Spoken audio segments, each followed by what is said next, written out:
საღამო მშვიდობისა თქვენ უსმენთ ნამდვილ ისტორიებს თეონა გეგელიასთან ერთად. დღეს ვილაპარაკებთ ამერიკის შეერთებული შტატების ისტორიაზე.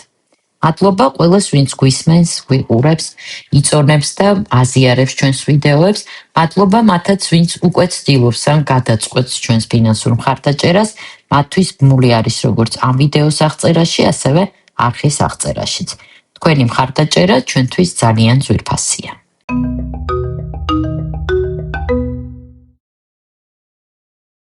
ერთი წლის წინ ჩვენს არხზე გამოვაქვეყნეთ ვიდეო ამერიკის შესახებ, სადაც საკმაოდ დეტალურად შევეცადეთ აგვეხსნა ამ ქვეყნის პოლიტიკის თავისებურებები. ის თუ რით განსხვავდება ამერიკული პოლიტიკური სისტემა ევროპულისგან. ვილაპარაკეთ სხვაობაზე დემოკრატებსა და რესპუბლიკელებს შორის და მე-20 საუკუნის ყველა იმ მთავარ მოვლენაზე, რამაც ამ ქვეყნის და არამხოლოდ მისი მომავალი განსაზღვრა. დღევანდელ გამოშვებაში გიამბობთ თუ როგორ შეიქმნა ამერიკის შეერთებული შტატები. რა სახელმწიფოა ეს? არის თუ არა ის იმპერია და თუ არის რით განსხვავდება სხვა იმპერიებისგან? რაც დღეს ამერიკაში ხდება, უპრეცედენტოა თუ ისტორია მეორდება? მე-18 საუკუნის ბოლოს მომავალი შეერთებული შტატების ტერიტორიაზე ინგლისის 13 კოლონია. იმ მომენტისთვის იქ ცხოვრობს დაახლოებით 1,5 მილიონი ადამიანი. შედარებისთვის მეტროპოლიაში, ანუ ინგლისში, დაახლოებით 6 მილიონი მცხოვრებია. მაგრამ ამერიკაში სულ უფრო მეტი ემიგრანტი ჩადის. მუშაობს ათობით სავაჭრო პორტი, გამოდის 30-მდე გაზეთი და პირველი უნივერსიტეტებიც გახსნილია. იმავდროულად ლონდონს სერიოზული პრობლემები აქვს. 7 წლიანი ომის შემდეგ, რომელშიც ევროპის ყველა მთავარი მონარქია მონაწილეობდა, ბრიტანეთი ვალებშია და როგორც ეს მიღებული იყო, ფულის ამოღებას ცდილობს კოლონიებიდან. ამერიკულ კოლონიებში აწესებენ გადასახადს შაქარზე და ეგრეთ წოდებულ საგერბო მოსაკრებელს, რაც იმას ნიშნავდა, რომ ნებისმიერ დოკუმენტზე, გაზეთსა თუ ჟურნალზე, რომელიც აქ უკვე დიდი რაოდენობით გამოდიოდა, ლონდონისთვის ფული უნდა გადაეხადათ. კოლონიების უკმაყოფილო მცხოვრებლები, კოლონისტები ჯერ ბრიტანული ბრძანებების შესრულებაზე ამბობენ უარს, შემდეგ კი ბრიტანული საქონლის მიღებაზეც. 1773 წელს მოხდება ის, რაც ისტორიაში შევა ბოსტონის ჩაისმის სახელით და გახდება მნიშვნელოვანი ნაბიჯი იმ 13 კოლონიის მხრიდან, რომლებიც მოგვიანებით ლონდონისგან დამოუკიდებლობას მოიპოვებენ. ამ წლის ოქტომბერში ბოსტონში, დღევანდელი მასაჩუსეტსის შტატი, უკმაყოფილო კოლონისტები პროტესტის ნიშნად უარს იტყვიან ოსტ-ინდური კომპანიის გემების დაცვაზე. ერთ-ერთ ღამეს კი აქტივისტების ჯგუფი, რომლებსაც თავისუფლების შვილებს უწოდებდნენ, სემიუელ ადამსის მეთაურობით შეაღწევენ გემზე და 342 ინგლისურ ჩაისყუთს წყალში გადაყრიან. ინგლისელები თავიდან ცდილობენ არაფერი შეიმჩნიონ, მაგრამ 1775 წლის შემდეგ მასაჩუსეტსში კოლონისტების წინააღმდეგობის არ დანახვა ხდება შეუძლებელი. გუბერნატორ თომას გეიჯს ლონდონი უბრძანებს განაიარაღოს წინააღმდეგობის რაზმი და დააკავოს მისი ლიდერები სემ ადამსი და ჯონ ჰენკოკი, რომლებიც ქალაქ კონკორდში იმალებიან. ესაა ბოსტონიდან დაახლოებით 25 კილომეტრში. აქ ამბოხებულების სახლებში ინახება იარაღი და დენთი. სწორედ ეს დენთი უნდა ამოეღოთ ბრიტანელებს. 19 აპრილს გამთენიისას 700-მდე ბრიტანელი ჯარისკაცის რაზმი მიაღწევს კონკორდის შემოგარენს, სადაც ამბოხებულებთან შეტაკება იწყება. ვინ გაისროლა პირველმა, ცხადია უცნობია, მაგრამ პოეტი რალფ ემერსონი მოგვიანებით მას დაარქმევს გასროლას, რომელსაც მთელი მსოფლიო გაიგებს. დაახლოებით მსგავსი ტექსტი ამშვენებს დღეს მემორიალს, რომელიც ამერიკელებმა ამ ბრძოლის ადგილას მე-19 საუკუნეში აღმართეს. საბოლოოდ ამ ბრძოლებს რამდენიმე ასეული ბრიტანელი ემსხვერპლა, ხოლო ბოსტონს, სადაც გადარჩენილები თავს აფარებდნენ, ალყაში მოაქცევენ. ეს ამბოხებული კოლონისტების პირველი დიდი გამარჯვება იქნება. 4 ივლისი ამერიკელი ერის დაბადების დღეა და მას საყოველთაოდ აღნიშნავენ. 1776 წლის ამ დღეს 13 კოლონიის ხელმძღვანელმა, მოგვიანებით მათ დამფუძნებელ მამებს უწოდებენ, ხელი მოაწერეს დამოუკიდებლობის დეკლარაციას. დოკუმენტში ნათქვამია, რომ ყველა ადამიანი იბადება თავისუფალი და თანასწორი, რაც იმას ნიშნავს, რომ კოლონიები ლონდონს აღარ ექვემდებარებიან. დეკლარაციას ხელი მოაწერეს ყრილობაზე ფილადელფიაში, რომელიც მაშინ დედაქალაქია. დღეს ამ დეკლარაციის ორიგინალს ვაშინგტონში ეროვნულ არქივში ინახავ. რამდენიმე დღეში დეკლარაცია ჩააქვთ ბოსტონში და იქ მას ღია ცის ქვეშ საჯაროდ წაიკითხავს ქალაქის შერიფი.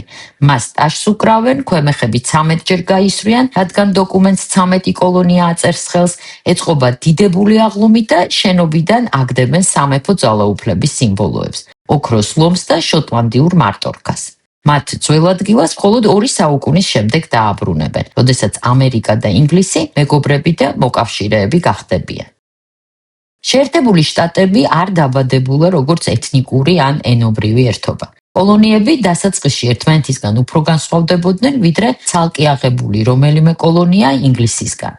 მათი საერთო იდენტობის განცდა იმით შემოიფარგლებოდა, რომ იყვნენ თეთრკანიანები, აფროამერიკელების და აბორიგენი ინდიელების ფონზე. ამიტომ ერთ ერადეს ყოფილი კოლონიები კონსტიტუციამ გააერთიანა.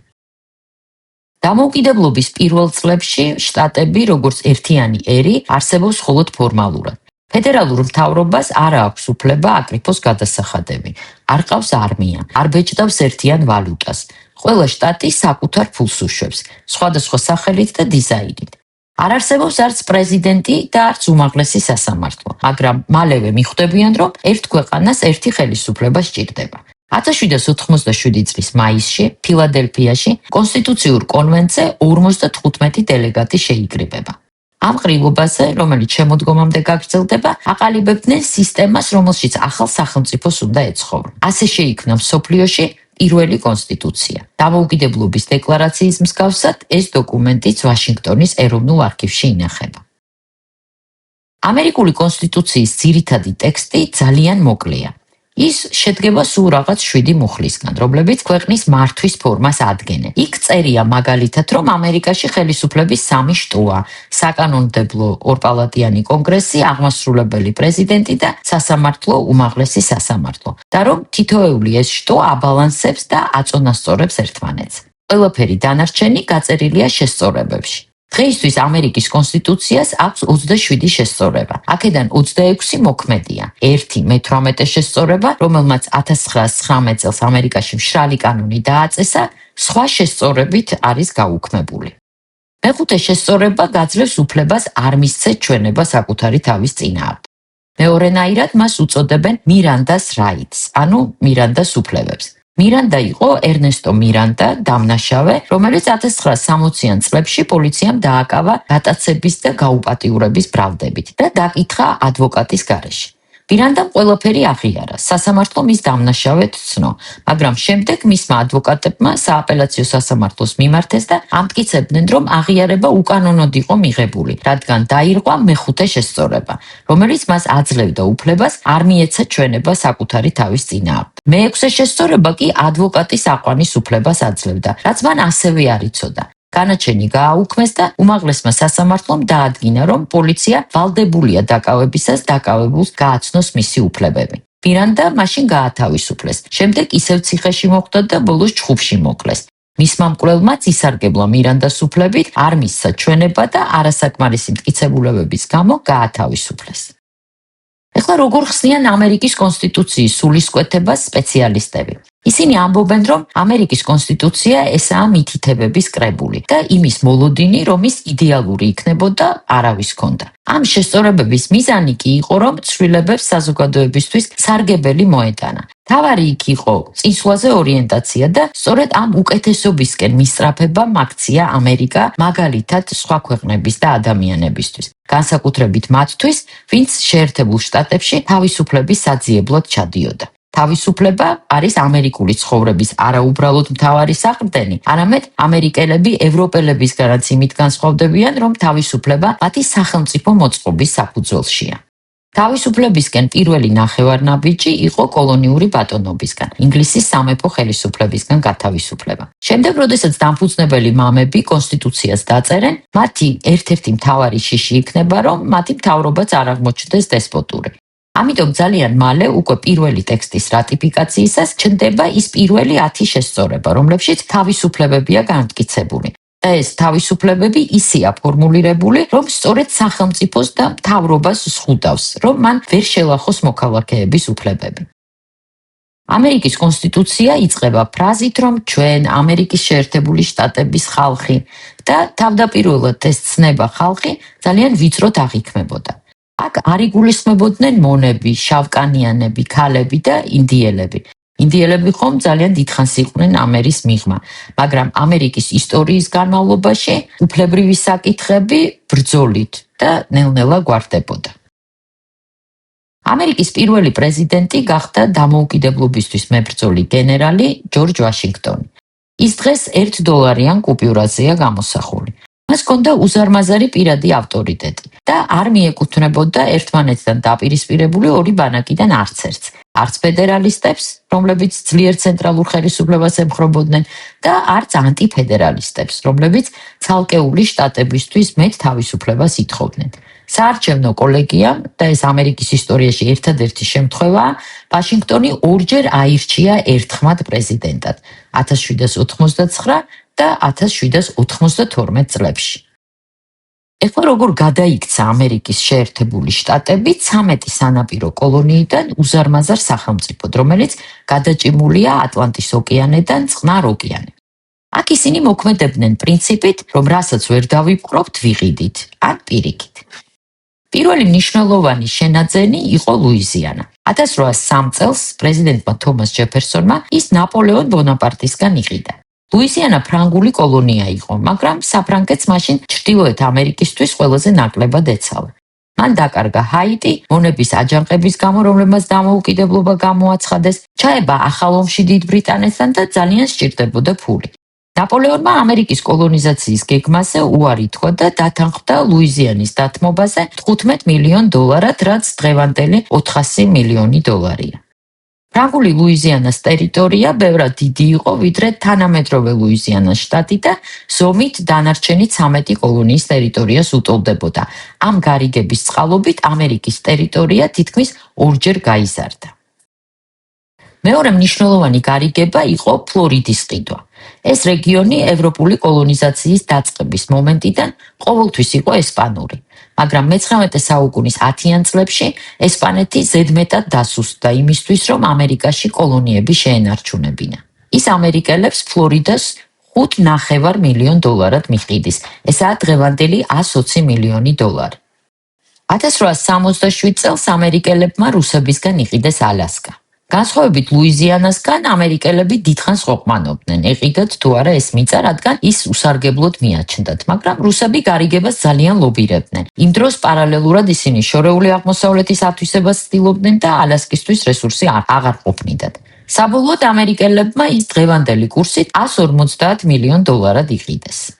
ლუიზიანის ტერიტორიას უწოდებდნენ ამერიკელები ველურ დასავლეთს და დაიწყეს მისი შესწავლა.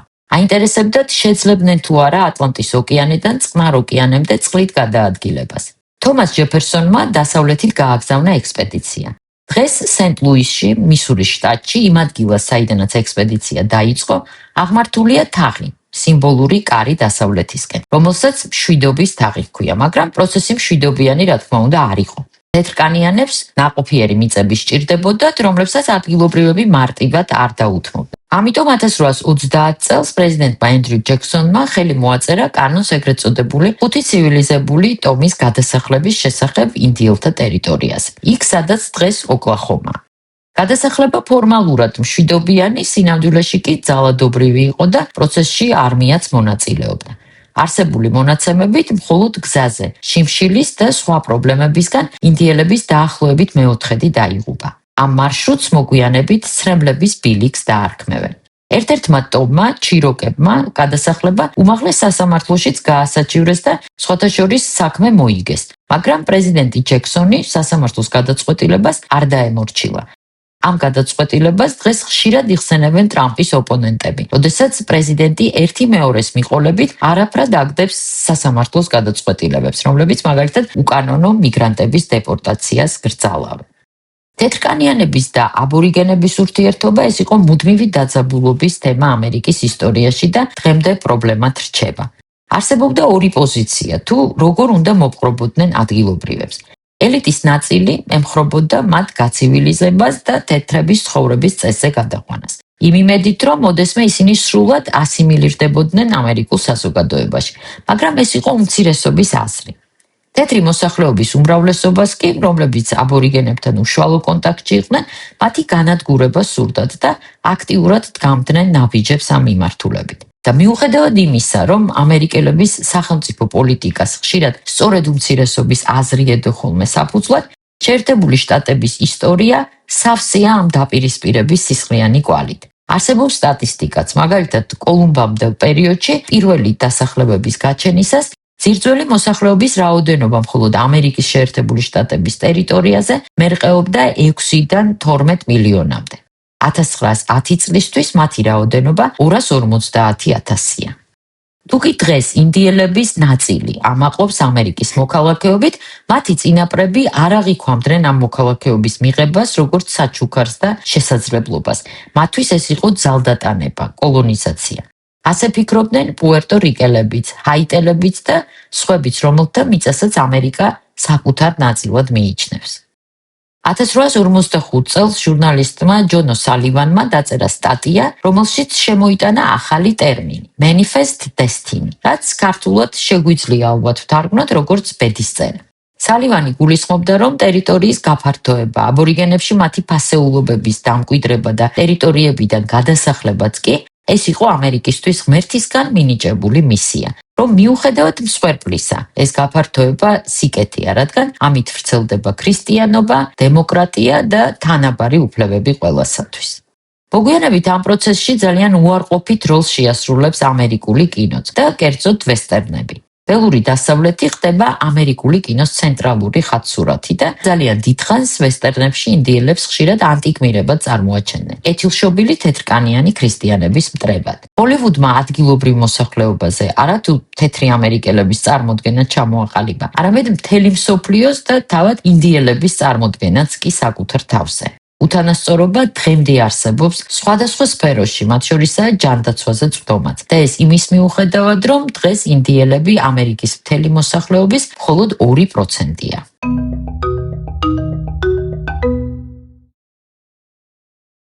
ბევრს მენია ამერიკის სამოქალაქო ომის შესახებ, მაგრამ ცოტამ თუ იცის, რომ პირველი ოფიციალური ომი ამერიკელებმა ჯერ კიდევ მე-19 საუკუნის 10-იან წლებში გადაიტანეს. ვაშინგტონს და ლონდონს შორის მაშინ დაპირისპირება ისევ გამწვავდა. ბრიტანელებმა ნაპოლეონთან ომის საბაბით ზღვაში ამერიკული სავაჭრო გემები დააკავეს. ეძებდნენ დეზერტირებს ბრიტანული ფლოტიდან, მაგრამ ამერიკელებმა ჩათვალეს, რომ დეზერტირებთან ერთად ბრიტანელებმა თავისუფალი ამერიკელებიც გაიტაცეს. 1812 წელს ამერიკის შეერთებული შტატები თავის ისტორიაში პირველად ომს უცხადებს უცხო ქვეყანას, რომელიც ისევ ყოფილი მეტროპოლია დიდი ბრიტანეთია. რამდენიმე ბრძოლის შემდეგ ბრიტანელები ვაშინგტონში შევლენ. გადაწვავენ ბევრ შენობას, მათ შორის თეთრ სახლს და ძველ კაპიტოლიუმს, მაგრამ რამდენიმე კვირაში ამერიკელები დაამარცხებენ მათ ბალტიმორთან. სწორედ მაშინ მაკ-ჰენრის ფორტზე შეტევისას ახალგაზრდა იურისტი ფრენსის სკოტი ციხესიმაგრის თავზე, რომელიც არ დანებდა, დაინახავს აფრიალებულ ზოლიან ვარსკვლავიან დროშას და დაწერს ლექსს ვარსკვლავებით მოჭედილი დროშა, რომელიც ამერიკის ეროვნული ჰიმნის ტექსტი გახდება. 1812 წლის ომი დასრულდა ფორმალური ყაიმით. გენტის შეთანხმების თანახმად საზღვრები დაუბრუნდა იმ ნიშნულს, რომელიც ომის დაწყებამდე იყო, მაგრამ ამერიკელებისთვის ეს იყო ფსიქოლოგიური გამარჯვება. ამ ომმა აჩვენა, რომ მათ შეუძლიათ ბრძოლა დიდ ევროპულ სახელმწიფოსთან და ყოფილ მეტროპოლიასთან, როგორც თანაბარ ძალას. ამერიკის სიდიდით მეორე შტატია ტეხასი.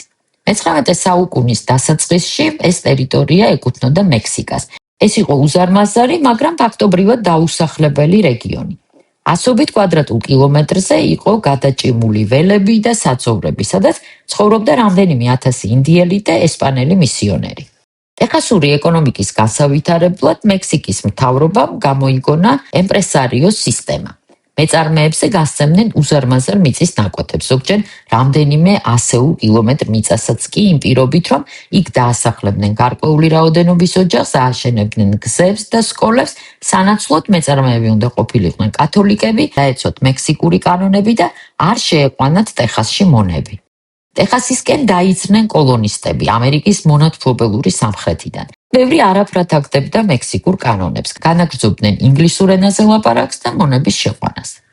1830-იანი წლების შუაში იქ უკვე ცხოვრობს დაახლოებით 40,000 ამერიკელი და მხოლოდ 5-6 მექსიკელი. 1836 წელს ჩრდილოელი კოლონისტები გამოაცხადებენ ტეხასის დამოუკიდებელ რესპუბლიკას. 1836 წლის აპრილში ამერიკელი გენერლის სემ ჰიუსტონის არმიამ, მისი სახელი ჰქვია დღეს ცნობილ ამერიკულ ქალაქს, მექსიკელები დაამარცხეს. მექსიკელებმა ტეხასი არ აღიარეს, მაგრამ მისი დაკარგვის ფაქტს შეეგუენ. გენერალი ჰიუსტონი გახდა არ აღიარებული რესპუბლიკის პრეზიდენტი, რომელსაც ჰყავდა თავისი არმია, ფლოტი, რამდენიმე ხომალდით და საკუთარი დიპმისიებიც კი ლონდონსა და პარიზში. დიდმა ბრიტანეთმა და საფრანგეთმა აღიარეს ტეხასის დამოუკიდებლობა იმ იმედით, რომ ამით ამერიკელების ექსპანსიას შეაჩერებდნენ. მაგრამ 1845 წელს ტეხასმა ვაშინგტონს მიმართა ოფიციალური თხოვნით მიეღო შეერთებული შტატების ნაწილად და ტეხასს თხოვნა რა თქმა უნდა დაუკმაყოფილეს. 1823 წლის 2 დეკემბერს პრეზიდენტი ჯეიმს მონრო აყალიბებს ამერიკის საგარეო პოლიტიკის ახალ პრინციპს, რომელიც წამყვანი იქნება მომდევნო 100 წლის განმავლობაში. მას მონროს დოქტრინას უწოდებენ და ის დღესაც აქტუალურია. ამ დოქტრინის თანახმად შეერთებული შტატები არ უნდა ჩაერიოს ევროპული სახელმწიფოების საქმეებში და მათ ომებში, მაგრამ იმავდროულად თვალი უნდა ადევნოს, რომ დასავლეთის ნახევარსფეროში არ წარმოიქმნას ახალი კოლონიები ან დესპოტური მმართველობა. სწორედ ამ დოქტრინით დაინიშნეს ამერიკელებმა თავი ცენტრალური და სამხრეთ ამერიკის ქვეყნების ზედამხედველებად. მე-19 საუკუნის მეორე ნახევარში შეერთებული შტატები საბოლოოდ იყოფა ორ ნაწილად: უფრო ინდუსტრიულ ჩრდილოეთად და აგრარულ მონათმფლობელურ სამხრეთად. ახალი შტატების მიერთების კვალდაკვალ ჩნდებოდა კითხვა, მისცემდნენ თუ არა ახალ ტერიტორიას მონათმფლობელობის უფლებას. სამხრეთელები მონობას ემხრობოდნენ, ჩრდილოელები არა. ეთიკური მოტივი არ იყო უმნიშვნელო, მაგრამ არსებობდა პრაგმატული არგუმენტიც. მონათმფლობელურ შტატებს შესაძლოა რაოდენობრივი უპირატესობა მიეღოთ სენატსა და საარჩევნო კოლეგიაში. 1860 წელს ამერიკის პრეზიდენტი ხდება აბრაამ ლინკოლნი, მონობის სასტიკი მოწინააღმდეგე. სამხრეთში ამას აღიქვამენ საფრთხედ და 11 შტატი აცხადებს, რომ გავა კავშირიდან და შექმნის ამერიკის შტატების კონფედერაციას დედაქალაქით ვირჯინიის შტატის რიჩმონდში. დაიწყო სამოქალაქო ომი, რომელიც მიმდინარეობდა მხოლოდ რამდენიმე სასაზღვრო შტატში, მაგრამ ამერიკის ისტორიაში ის იქნება ყველაზე სისხლიანი ომი. დაიღუპება 600,000-ზე მეტი ადამიანი. ამ ომის ისტორიაში დღევანდელობისთვის ერთი საგულისხმო ფაქტია. ლინკოლნს 12 სამხედრო გემის სახით დახმარებას გაუგზავნის რუსეთის იმდროინდელი იმპერატორი ალექსანდრე მეორე. ეს უფრო ფსიქოლოგიური დახმარება იყო ვიდრე ქმედითი, მაგრამ საინტერესოა რამ უბიძგათ რუსებს ამ ხარდაჭერისკენ. იმ დროს პოლონეთში, რომელიც რუსეთის იმპერიის ნაწილი იყო, მორიგი აჯანყება. პოლონელებს მხარს უჭერენ ინგლისი და საფრანგეთი და რუსეთს ახალი ომით ემუქრებიან. პეტერბურგი და ვაშინგტონი ერთ ნავში აღმოჩნდნენ ევროპელი მოკავშირეების წინააღმდეგ. ითვლება, რომ ალასკის გაყიდვასთან დაკავშირებულ გარიგებაზეც ამ თანამშრომლობამ ჩაუყარა საფუძველი.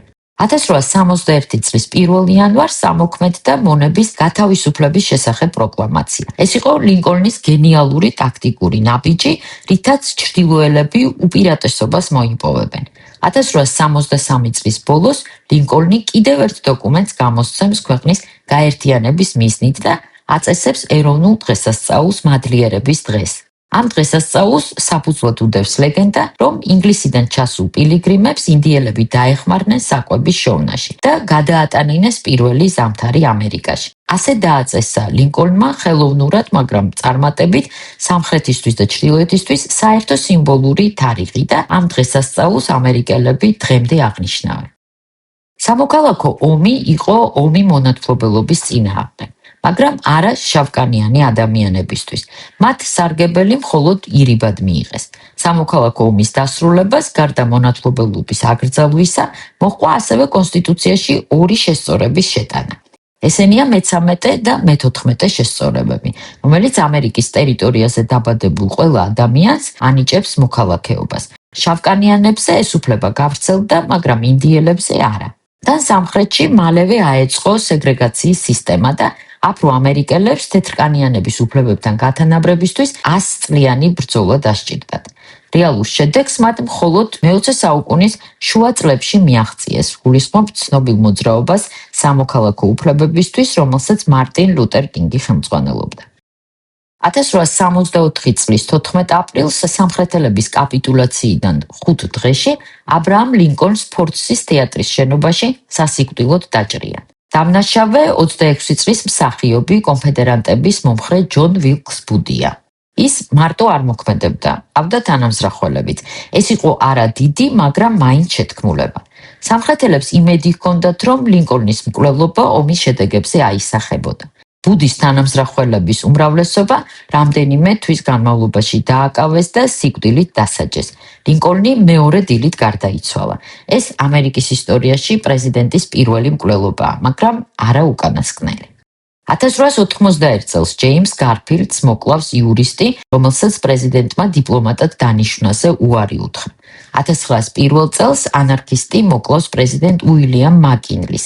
სწორედ მაკინლის მკვლელობის შემდეგ მიიღებს საიდუმლო სამსახური მანდატს პრეზიდენტების მუდმივ დაცვაზე. ბოლო კი იყო დალასში პრეზიდენტ ჯონ კენედის მკვლელობა, თუმცა პრეზიდენტებზე თავდასხმები იყო ბევრად მეტი, მათ შორის ყველას ახსოვს ალბათ რონალდ რეიგანზე თავდასხმა და ბოლო დროის თავდასხმა დონალდ ტრამპზეც. პოლიტიკურ ძალადობას ამერიკაში, ევროპის და სხვა ქვეყნებისგან ერთი სერიოზული განმასხვავებელი ნიშანი აქვს. შეერთებულ შტატებში ის ხშირად შეიარაღებულია. იარაღის ფლობის უფლება კონსტიტუციის კიდევ ერთი შესწორებითაა გარანტირებული, მეორე შესწორებით. ის ამბობს, რომ ამერიკას უფლება აქვს შეიარაღებული წინააღმდეგობა გაუწიოს ტოტალიტარულ ხელისუფლებას, თუმცა დიდწილად ამ უფლების გამო ზარალდებიან არა ხელისუფლების წარმომადგენლები, არამედ უდანაშაულო მოქალაქეები, მათ შორის მოზარდები და ბავშვები. ეს არის პრობლემა, რომელსაც შეერთებული შტატები ვერ აგვარებს, რადგან მეორე შესწორების გაუქმება შეუძლებელია. იარაღი, რომელიც მოსახლეობაშია, იმაზე მეტია, ვიდრე თავად მოსახლეობა და მას თავისი ნებით, რა თქმა უნდა, ყველა არ ჩააბარებს. მე-19 საუკუნის მეორე ნახევარს ამერიკის ისტორიაში მოოქროვილ საუკუნეს უწოდებენ. ეს გამოთქმა ეკუთვნის მარკ ტვენს, რომელიც გულისხმობდა, რომ მოოქროვილი და ოქროსი სხვადასხვა რამაა და რომ პრიალა ზედაპირის ქვეშ ბევრი უმსგავსობა იმალება. ის მკაცრად აკრიტიკებდა ქვეყანაში კორუფციის და სოციალური უთანასწორობის არსებობას.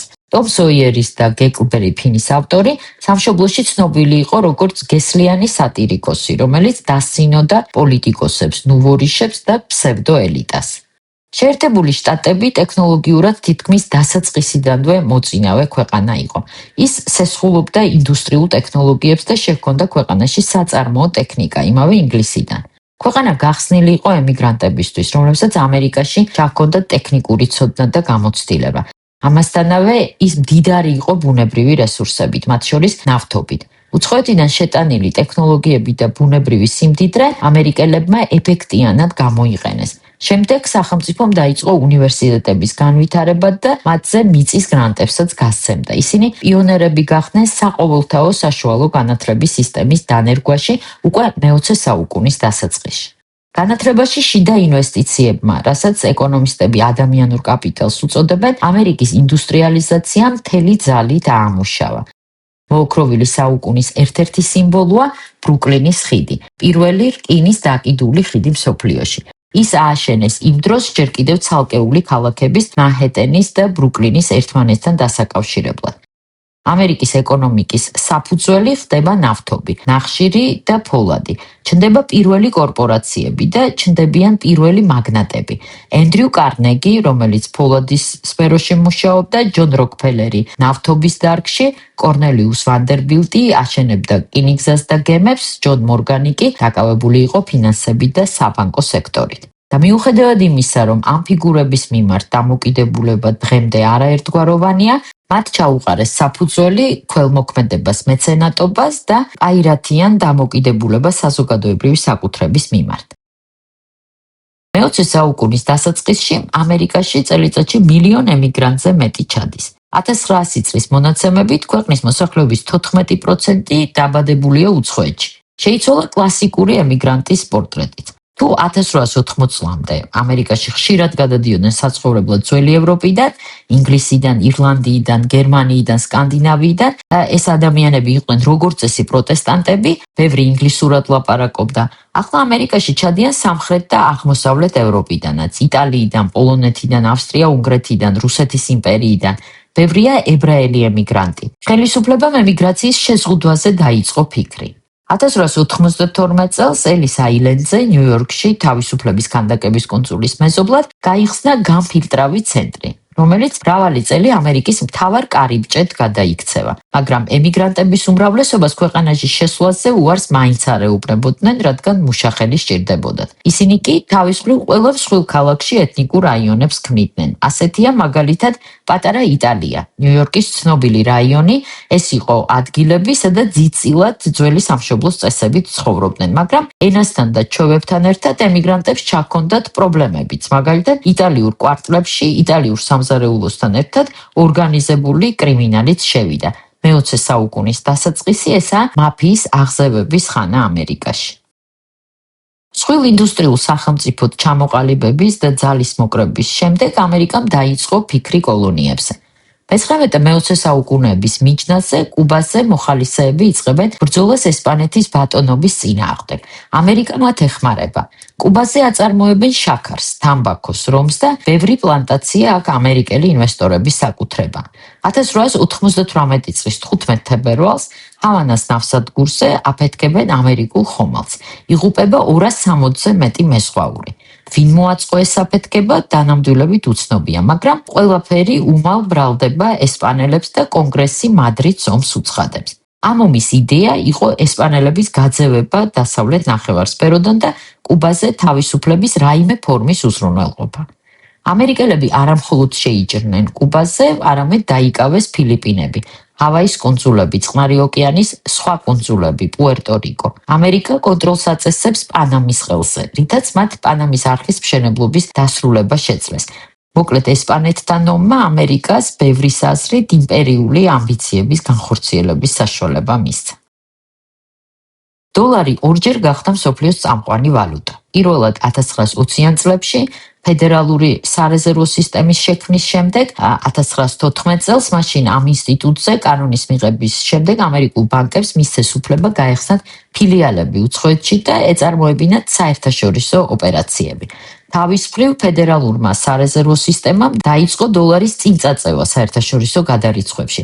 საბოლოოდ დოლარი მსოფლიო ვალუტად იქცა მეორე მსოფლიო ომის შემდეგ, როდესაც ამერიკის ეკონომიკამ მნიშვნელოვნად გაუსწრო დანარჩენი დასავლური ქვეყნების ეკონომიკებს. რაც შეეხება მოსაზრებას, თითქოს ამერიკა მსოფლიოს მთავარ ეკონომიკად აქცია ორმა მსოფლიო ომმა, ცხადია ამ ომებმა ხელი შეუწყოს ამ პროცესს, მაგრამ სინამდვილეში შეერთებული შტატების ეკონომიკამ ყველას, მათ შორის ბრიტანეთს და გერმანიას გაუსწრო ამ ომებამდეც მე-19-20 საუკუნის მიჯნაზე. როდესაც 1914 წელს ევროპა პირველ მსოფლიო ომში ჩაება, დასაწყისში ამერიკა ნეიტრალიტეტს ინარჩუნებდა მონროს დოქტრინის ტრადიციებში. მაგრამ ამერიკის იმდროინდელი პრეზიდენტი ვუდრო ვილსონი არ იყო იზოლაციონისტი. პირიქით, მას მიაჩნდა, რომ ამერიკა მზად იყო დაეცვა თავისი ინტერესები არამხოლოდ დასავლეთ, არამედ აღმოსავლეთ ნახევარსფეროშიც. საზოგადოებრივი აზრის მომზადებაში ვილსონს ეხმარება კაიზერის გერმანიის თვითდაჯერებულობა, რომელიც ბრიტანეთს საზღვაო ბლოკადას უცხადებს და გადაწყვეტს ყველა ხომალდი ჩაძიროს, როგორც ისეთი ხომალდები, რომელზეც სამხედრო ტვირთი იყო, ასევე სამგზავრო გემებიც. 1915 წლის 7 მაისს გერმანული წყალქვეშა ნავი თავს დაესხმება ნიუ-იორკიდან მიმავალ ბრიტანულ ხომალდს ლუზიტანიას, თავისი დროის ერთ-ერთ ყველაზე მდიდრ გემს. დაიღუპება 1198 მგზავრი, მათ შორის 128 ამერიკელი. გაზეთები აჭრილდება სათაურებით გერმანიის ბარბაროსობის შესახებ. მაგრამ ამერიკა ომში მაინც არ ერთვება. შემდეგ პრესაში გაჟონავს გერმანიის საგარეო საქმეთა მინისტრის არტურ ციმერმანის ტელეგრამა, რომელშიც ის თავაზობს მექსიკას შეუტიოს შეერთებულ შტატებს და ამისთვის ჯილდოდ მიიღოს ტეხასი, ნიუ-მექსიკო და არიზონა. ამერიკელები და მათი პრესა აღშფოთებულია. ვუდრო ვილსონი მიმართავს კონგრესს გამოუცხადოს ომი გერმანიას.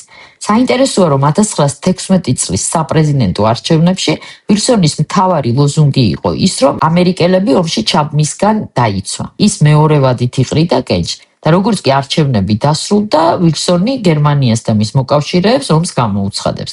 ამ დროს ამერიკას აქვს ძლიერი ფლოტი, მაგრამ მისი არმია სუსტია. თუმცა აქვს დიდი სამხედრო პოტენციალი. 2 წელი 1917 და 18 წლები დასჭირდა ამერიკას არმიის მობილიზებისთვის და საფრანგეთში მის გასაგზავნად. და მხოლოდ 1918 წლის ბოლოს შეძლო მან ომის მიმდინარეობაზე სერიოზული გავლენა მოეხდინა.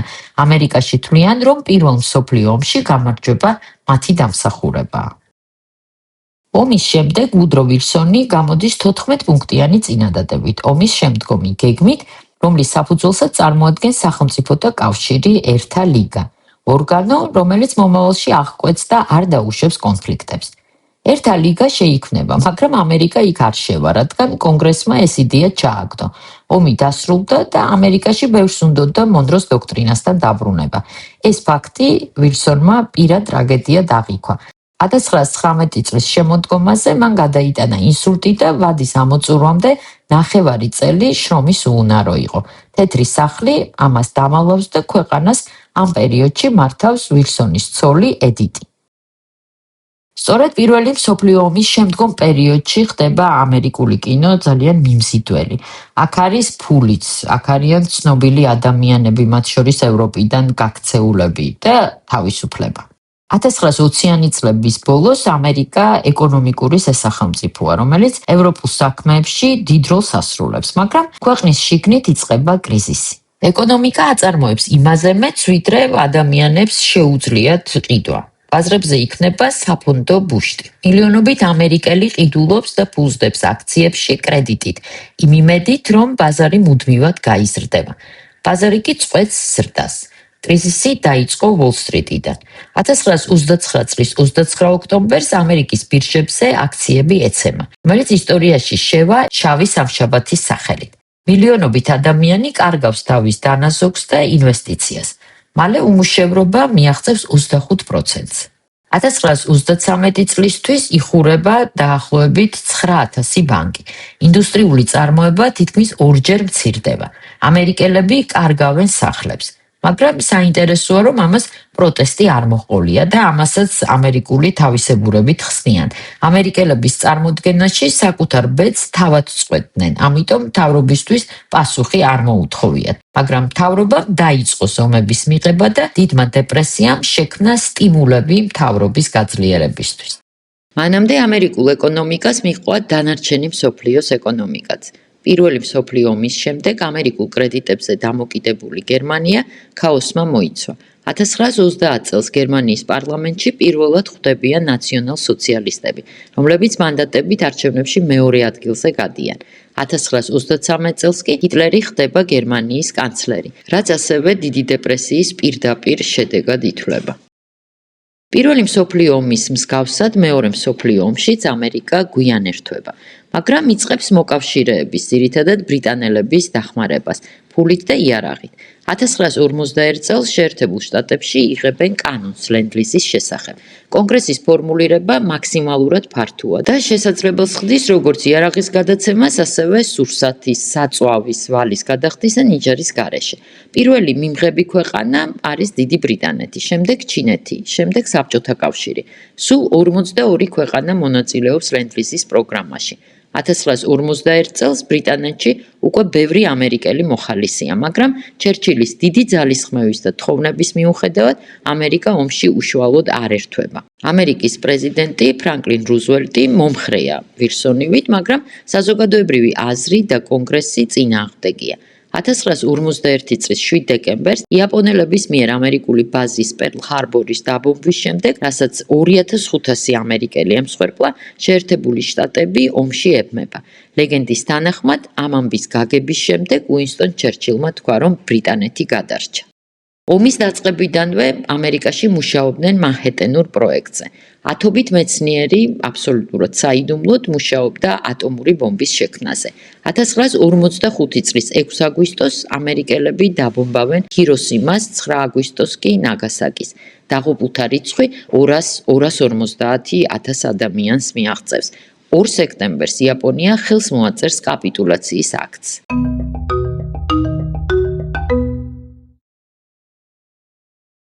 მეორე მსოფლიო ომის შემდეგ ამერიკა მომდევნო 10 წლეულებში ერთვება ცივ ომში. მთელი მსოფლიოს მიზანი ხდება კომუნიზმის შეჩერება. ამ გლობალური წინააღმდეგობის ლიდერად შეერთებული შტატები საკუთარ თავს მიიჩნევს. ისინი იცავენ თავისუფლებას და დემოკრატიას მთელ მსოფლიოში, საბჭოთა კავშირის ავტორიტარული კომუნისტური რეჟიმისგან. 1946 წლის გაზაფხულზე ამერიკის ახალი პრეზიდენტი ჰარი ტრუმენი მასპინძლობს უინსტონ ჩერჩილს და ათვალიერებინებს მას ქვეყანას. ჩერჩილი ამ დროს ახალი დამარცხებულია არჩევნებში საკუთარ ქვეყანაში. არ არის პრემიერ-მინისტრი, მაგრამ ცოცხალი ლეგენდაა.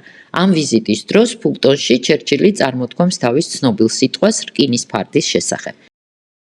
მეორე მსოფლიო ომის შემდეგ ამერიკელები თავისუფალი სამყაროს ლიდერები ხდებიან, რაც მათთვის სიახლეა და 1940-იანი წლების ბოლოს სწრაფად იწყებენ ისეთ ინსტიტუტების შექმნას, როგორებიცაა ნაციონალური უსაფრთხოების სააგენტო, სახელმწიფო დეპარტამენტის განყოფილებები პოლიტიკური დაგეგმვის მიმართულებით. ყველაფერი ეს ახალი იყო და იყო მცდელობა შეექმნათ ინსტრუმენტები, რომლებიც პრეზიდენტებს ურჩევდნენ ახალ სამყაროში როგორ ემოქმედა. 1959 წლის 4 აპრილს 12 ქვეყანა ხელს აწერს კოლექტიური თავდაცვის შესახებ შეთანხმებას. ასე იბადება ნატო. ესაა ამ შეთანხმების პირველი გვერდი. ძირითადად ამერიკული ფულით აღდგენილმა დასავლეთ ევროპამ სუვერენიტეტის ნაწილი გადასცა ამერიკელებს და გადაერთო ეკონომიკურ საკითხებზე. და ასეც გაგრძელდება მომდევნო 10 წლეულების განმავლობაში, ვიდრე დონალდ ტრამპი მეორედ არ გაპრეზიდენტდება. 1959 წელს საბჭოთა კავშირი თავის ატომურ ბომბს გამოცდის და ამ ტიპის იარაღზე ამერიკის მონოპოლია დასრულდება. ჩინეთში იმარჯვებენ კომუნისტები და იმ წელსვე 1950 წელს იწყება კორეის ომი კაპიტალისტურ სამხრეთს და სოციალისტურ ჩრდილოეთს შორის. საბჭოთა კავშირის და კომუნისტებისადმი შიშის ფონზე ამერიკის საჯარო სივრცეში სენატორ ჯოზეფ მაკარტის ვარსკვლავი ამობრწყინდება. ამ მოვლენის და მაკარტის შესახებ ჩვენ გიამბეთ სხვა ვიდეოში ამავე არხზე, ამიტომ ეხლა მხოლოდ ერთ დეტალზე შევჩერდებით. საქმე ის არის, რომ მაკარტი დაამარცხა საკუთარი ქვეყნის არმიამ. პენტაგონის ადვოკატებმა, სადაც სენატორი ასევე ეძებდა კომუნისტების ჯაშუშებს, მოითხოვეს, რომ მოსმენები ტელევიზიით გადაეცათ. გადასცეს და აღმოჩნდა, რომ სენატორი მაკარტი სულაც არ გამოიყურება ისე დამაჯერებლად, როგორც ჩანდა გაზეთების სტატიებში და რადიოში. მისი გავლენა მკვეთრად ეცემა და მალე ალკოჰოლიზმის გამო მოკვდება. 1950-იანების შუა წლებში ამერიკის სამხრეთში მოქმედებს სეგრეგაცია. მოქალაქეების დიდ ნაწილს და არა მხოლოდ ჩავკანიანებს ეს მიუღებლად და წარსულის გადმონაშთად მიაჩნიათ. იწყება ბრძოლა სამოქალაქო უფლებებისთვის მარტინ ლუტერ კინგის სათავეში. 1963 წელს ეწყობა ცნობილი მარში ადამიანის უფლებებისთვის, სადაც ის წარმოთქვამს ერთ-ერთ ყველაზე ცნობილ სიტყვას ისტორიაში. მე მაქვს ოცნება. ერთი წლის შემდეგ კონგრესი მიიღებს კანონს სამოქალაქო უფლებების, 1965 წელს კი საარჩევნო უფლებების შესახებ და აკრძალავს რასობრივ სეგრეგაციას. იდეოლოგიურად ეს თითქოს იყო სამოქალაქო ომის ბოლო შერკინება. ბევრი სამხრეთელი თეთრკანიანი იყო აღშფოთებული, წინააღმდეგობას წევდა, უჩიოდა მთავრობას, მაგრამ ჩრდილოეთმა ისევ გაიმარჯვა. იურიდიული სამართლიანობა აღდგა, მაგრამ სეგრეგაციის აკრძალვამ პრობლემა ბოლომდე ვერ გადაჭრა. მარტინ ლუთერ კინგს კლავენ. რასობრივ თემაზე არეულობები და შეტაკებები ამერიკაში რეგულარულად გაგრძელდება და შავკანიანთა უფლებებისთვის მოძრაობა ხელახლა გაძლიერდება 21 საუკუნეში. რასობრივი საკითხი თანამედროვე ამერიკისთვის ერთ-ერთი ყველაზე მწვავე თემაა. 1957 წლის ოქტომბერში საბჭოთა კავშირი გაუშვებს პირველ ხელოვნურ თანამგზავრს, ჯერ ცხოველს და 1961 წელს კოსმოსში გაუშვებს ადამიანს. ამერიკაში ეს ეროვნულ დამცირებად აღიქვეს. პასუხი გახდა NASA-ს პროგრამა მთვარეზე ადამიანის გადასმის შესახებ. 1969 წლის 20 ივლისს აპოლონ 11-მა მთვარის ზედაპირზე აიყვანა ნილ ამსტრონგი და ბაზ ოლდრინი. 1960-იანი წლები ესაა კენედის ხანმოკლე მმართველობა. კუბაზე ფიდელ კასტროს დამხობის და მისი თავიდან მოშორების მცდელობები, კარიბის კრიზისი, კენედის მკვლელობა ვიეტნამის ომი და იქ კომუნისტებთან დაპირისპირება. ვიეტნამის ომი ეს არის შტატების ყველაზე ცნობილი და წარუმატებელი მცდელობა შეეკავებინათ საბჭოთა კავშირი და კომუნისტური იდეები. იმავდროულად ამ ომმა ამერიკულ საზოგადოებაში ყველაზე დიდი ნაპრალი გააჩინა. ქუჩაში ათობით ათასი ადამიანი გამოვიდა. სწორედ ამ ომზე პასუხი იყო ჰიპების მოძრაობა. 1969 წლის აგვისტოში 400,000-ზე მეტი ახალგაზრდა, რომელიც იმედგაცრუებულია ვიეტნამის ომითაც და მთლიანობაში კაპიტალისტური სისტემით, ვუდსტოკის ფესტივალზე მოიყრის თავს. ისტორიის ირონიით, ბევრი მუსიკოსი, რომელიც ამ ფესტივალზე გამოდიოდა, სანტანა, ჯო კოკერი, ჯიმი ჰენდრიქსი და სხვები, ამერიკული კულტურის კლასიკოსები გახდებიან და ამ თვალსაზრისით ამერიკული რბილი ძალის მნიშვნელოვანი ელემენტები. მათი დახმარებითაც ამერიკანიზაცია და ამერიკული ცხოვრების წესი მომავალშიც განაგრძობს სხვა ქვეყნებსა და კონტინენტებზე შეღწევას. 1972 წლის საპრეზიდენტო კამპანიის დროს ვაშინგტონში, ვირჯინია ავენიუზე მდებარე სასტუმროში ვოტერგეიტი იყო დემოკრატიული პარტიის შტაბ-ბინა. ივნისში პოლიცია აქ აკავებს 5 ადამიანს, რომლებიც ცდილობენ შტაბში მოსასმენი აპარატურის დაყენებას. თავიდან ყველაფერი გავს უმნიშვნელო საქმეს, მაგრამ ვაშინგტონ პოსტის ჟურნალისტების გამოძიება აჩვენებს, რომ დაკავებულების უკან რესპუბლიკელი პრეზიდენტის რიჩარდ ნიქსონის ხალხი იდგა და მოქმედებდნენ მისი უახლოესი მრჩევლების მითითებებით, ხოლო თვალთვალი ფინანსდებოდა რესპუბლიკელების საარჩევნო ფონდიდან. გამოძიება ნაბიჯ-ნაბიჯ გამოააშკარავებს თვალთვალის, მოსყიდვის, შანტაჟის სისტემას, რომელშიც ჩართული აღმოჩნდება ათობით მოხელე. მთავარი მტკიცებულება არის ოვალურ კაბინეტში თავად ნიქსონის საუბრის ჩანაწერი. უმაღლესი სასამართლო ითხოვს პრეზიდენტისგან ამ ჩანაწერების გადაცემას, მაგრამ ის უარს ამბობს. მას ბრალსდებენ მართლმსაჯულებისთვის ხელის შეშლაში, რაც ამერიკული სტანდარტებით ძალიან სერიოზული ბრალდებაა. 1974 წლის აგვისტოში იმპიჩმენტის საფრთხის გათვალისწინებით ნიქსონი გადადგება და ამერიკის ისტორიაში დარჩება ასეთი მიზეზით წასულ ერთადერთ პრეზიდენტად. ერთ თვეში ნიქსონის მემკვიდრე ჯერალდ ფორდი შეიწყალებს ყოფილ პრეზიდენტს იმ მიზეზით, რომ ერის ჭრილობები მოშუშტეს. მან დაიწყო როგორც მსახიობმა, მონაწილეობდა თამბაქოს რეკლამაში, მაგრამ ისტორიაში დარჩა როგორც მე-20 საუკუნის ერთ-ერთი კაშკაშა პრეზიდენტი. რონალდ რეიგანი დღევანდელი პრეზიდენტის ტრამპის კუმირიცაა. ამომრჩევლების სიყვარული მან დაიმსახურა რეიგანომიკის წყალობით. ეს იყო მისი პროგრამა, რომელიც გულისხმობდა ეკონომიკასა და ბიზნესში სახელმწიფოს ჩაურევლობას, გადასახადების შემცირებას და სამხედრო ხარჯების გაზრდას. ის იყო საბჭოთა კავშირის შეურიგებელი მტერი, რომელსაც უწოდა ბოროტების იმპერია. რეიგანი იყო პრეზიდენტი, რომელმაც 60-იანების განხეთქილების და 70-იანების არეულობის შემდეგ ამერიკა გააერთიანა. და მიუხედავად იმისა, რომ მის პრეზიდენტობას არ ჩაუვლია ძალიან სადავო გადაწყვეტილებების გარეშე, როგორიც იყო მაგალითად 1980-იანების შუა წლებში კონგრესის გვერდის ავლით, ირანისთვის საიდუმლო იარაღის მიყიდვა და ამპულით კონტრასების ნიკარაგუაში პროსაბჭოთა ხელისუფლების მოწინააღმდეგე რაზმების დაფინანსება, ამერიკელების უმრავლესობას ის დღემდე ძალიან უყვარს. მის სახელს უკავშირდება ცივი ომის დასრულება და ბოროტების იმპერიის დანგრევაც. როდესაც საბჭოთა კავშირი დაიშალა, ამერიკამ თავი იგრძნო ერთადერთ ზესახელმწიფოდ. სწორედ მაშინ იწყება ცნობილი ოპერაცია ქარიშხალი უდაბნოში. ეს არის პირდაპირ ეთერში ნაჩვენები პირველი ომი. ერაყის მმართველმა სადამ ჰუსეინმა, რომელსაც იმ დროს ამერიკასთან კარგი ურთიერთობა ჰქონდა, გადაწყვიტა პატარა კუვეიტის დაპყრობა. იმ იმედით, რომ ამერიკელები ამაში ხელს არ შეუშლიდნენ. კუვეიტის ნავთობის სახით ჰუსეინის ხელში აღმოჩნდებოდა ნავთობის მსოფლიო ბაზრის დიდი წილი, რასაც ვაშინგტონი ვერ დაუშვებდა. უფროსმა ჯორჯ ბუშმა განდევნა ჰუსეინი კუვეიტიდან, რის შემდეგაც დაიწყო ერაყთან ცივი ომი, მისთვის სანქციების დაწესება. კუვეიტიდან განდევნის შემდეგ სადამ ჰუსეინი ერაყს კიდევ 12 წელი მართავდა და როდესაც 11 სექტემბრის ტერაქტის შემდეგ უმცროსი ბუში გამოაცხადებს ტერორიზმთა ბრძოლას, ძველ მოკავშირეს გაუსწორდებიან. საბაბი იყო მასობრივი განადგურების იარაღი, რომელიც თითქოს ჰუსეინს ჰქონდა. მას დაამხობენ და გადასცემენ შიდა მტრებს, რომლებიც მას სიკვდილით დასჯიან. მასობრივი განადგურების იარაღს ერაყში ვერ იპოვიან. ამის შემდეგ გაჩნდება ისლამური სახელმწიფო, ცუდად მართული დიდი ტერიტორია. ამ ომს ჰქონდა ბევრი უარყოფითი შედეგი და რაც მთავარია, მან მისცა არგუმენტები ამერიკის პოლიტიკის მოწინააღმდეგეებს.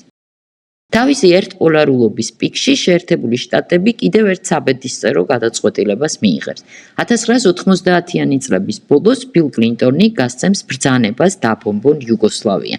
ეს იყო პირველი შემთხვევა, როდესაც ნატოს დარტყმის ქვეშ აღმოჩნდა ევროპული ქვეყანა, ყოფილი სოციალისტური ბანაკიდან. ეს გადაწყვეტილება ცუდად აისახა ამერიკა-რუსეთის ურთიერთობაზე. სერბეთის დაბომბვა და კოსოვოს დამოუკიდებლობის აღიარება იყო პრეცედენტი, რომელსაც რუსეთი რუსეთის შემდეგ არაერთხელ გამოიყენებს საკუთარი ინტერესების გასატარებლად. 2001 წლის 11 სექტემბრის ტერაქტს ამერიკელები უწოდებენ ბოლო კატასტროფას. 20 სექტემბერს უმცროსი ჯორჯ ბუში გამოაცხადებს ტერორიზმთან ომს. 2001 წლის 7 ოქტომბერს ამერიკის შეიარაღებული ძალები იწყებენ ოპერაციას ავღანეთში. ამერიკის ისტორიაში ის ყველაზე ხანგრძლივი აღმოჩნდება და 20 წელს გაგრძელდება. ამერიკელების ავღანეთიდან გასვლა 20-21 წელს გახდა ტრაგიკული სიმბოლო იმისა, თუ რას ნიშნავს, როდესაც ამერიკანიზაცია ჩავარდება. ქსელში სამუდამოდ დარჩება კადრები, რომლებშიც ათასობით ადამიანი, ვინც ამერიკელებთან თანამშრომლობდა, ცდილობს ქაბულის დატოვებას და გაფრენილ ამერიკულ თვითმფრინავებს მისდევს. ნულოვანი წლების დროს მთელი მსოფლიოს ინტელექტუალების სამაგიდო წიგნი გახდა ამერიკელი პოლიტოლოგის ფრენსის ფუკუიამას ისტორიის დასასრული. ის ამტკიცებდა, რომ ცივი ომის დასრულების შემდეგ და საბჭოთა კავშირის დანგრევის შემდეგ ლიბერალურმა დემოკრატიამ საბაზრო ეკონომიკამ გაიმარჯვეს, როგორც პოლიტიკური მოწყობის უმაღლესმა და საბოლოო ფორმამ. ხელისუფლებაში მოვიდა პირველი შავკანიანი პრეზიდენტი ბარაკ ობამა და თითქოს ლიბერალიზმის ტრიუმფისთვის ხელი ვერაფერს უნდა შეეშალა. როგორც უკვე ვიცით, ეს მოსაზრება აღმოჩნდა ერთ-ერთი ყველაზე მცდარი მოსაზრება მიმდინარე საუკუნის დასაწყისიდან. ამერიკული ლიბერალური იდეა გარდაიქმნა ახალ დიდაქტიკად, რომელსაც თუ კი ვერ მოერგები, ისჯები ეგრეთ წოდებული კენსელინგით, გაუქმებით, რომლის გასაჩივრებაც შეუძლებელია. ამას მოყვა გაღიზიანება და აღმოჩნდა, რომ თავად ამერიკაში ნახევარი ქვეყანა სულაც არ იზიარებს ახალ მემარცხენე ფასეულობებს და მასში საფრთხესაც ხედავს. თუკი ბევრ ლიბერალს დონალდ ტრამპის გამარჯვება 2016 წელს ჯერ კიდევ შემთხვევითობად მიაჩნდა, მისმა მეორედ მოსვლამ ცხადად დაჩვენა, რომ რესპუბლიკელები და დემოკრატები არიან არა უბრალოდ ორი კონკურენტი პარტია, არამედ მათი დღის წესრიგი ერთმანეთისგან რადიკალურად განსხვავდება. ბევრი ანალიტიკოსის აზრით, ტრამპი განხეთქილების მიზეზი კი არ არის, არამედ სიმპტომია. თანამედროვე ამერიკაში ღელავენ, რამდენად შეინარჩუნებს მათი ქვეყანა უპირატესობას მომავალში. დარჩება თუ არა ის ტექნოლოგიურ ლიდერად. არსებობს მოსაზრება, მათ შორის ამერიკელებშიც იმის შესახებ, რომ ამერიკის შეერთებული შტატები იმეორებს რომის იმპერიის ისტორიას, რომ იყო დიდებული რესპუბლიკა, რომელიც დაცემის შემდეგ გახდა იმპერია. ეს აზრი ამერიკელებისთვის არ არის უმნიშვნელო. ისინი აღიქვამდნენ თავს ახალ რომად. კაპიტოლიუმი, სენატი, რესპუბლიკა, ეს სულ რომაული ტერმინებია და ყველას ესმის, რომ რომის რესპუბლიკა დასრულდა მართლაც იმპერიით. კლასიკური გაგებით ამერიკა იმპერია არ არის.